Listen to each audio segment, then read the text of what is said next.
കുട്ടികളിൽ വരുന്ന behaviour changes പാരന്റ്സിന് എപ്പോഴും കോംപ്ലിക്കേറ്റഡ് ആയിട്ടുള്ള ഒരു ടോപ്പിക് തന്നെയാണ്. അപ്പൊ ഈ ഇടയായിട്ട് ഒരുപാട് അക്രമ സംഭവങ്ങളൊക്കെ കൂടുമ്പോൾ നമ്മൾ പലപ്പോഴും സിനിമയെയും സീരീസിനെയും അല്ലെങ്കിൽ മറ്റു മീഡിയാസിനെയും കുറ്റം പറയും.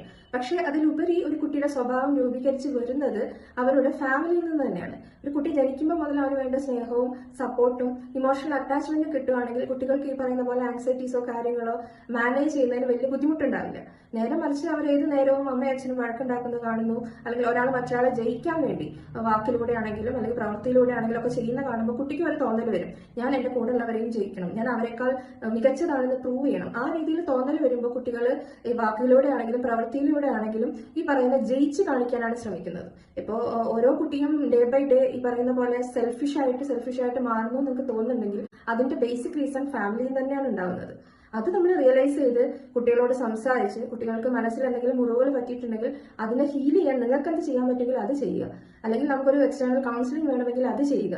അങ്ങനെ കുട്ടികൾക്ക് ഒരു നല്ല മാറ്റമാണ് നമ്മൾ ഉണ്ടാവേണ്ടത്. അല്ലാതെ ഒരിക്കലും മറ്റൊരാളെ വിജയിക്കാൻ ഏത് രീതിയിലും ഏത് വഴി പോയെങ്കിലും ജയിച്ചു വരൂ എന്നുള്ള ഒരു ആസ്പെക്ട് അല്ല നമ്മൾ കുട്ടികൾക്ക് കൊടുക്കേണ്ടത്. അവരുടെ ഡെയിലി ലൈഫിന് മുന്നോട്ട് പോകാൻ ഏറ്റവും നല്ലത് ക്ഷമിക്കാനും പൊറുക്കാനും നല്ല രീതിയിൽ സ്നേഹത്തിൽ മുന്നോട്ട് പോകാനും ഉള്ള ഒരു അഡ്വൈസ് തന്നെയാണ് അവർക്ക് എന്നും ഉപകാരത്തിൽ വരുള്ളൂ.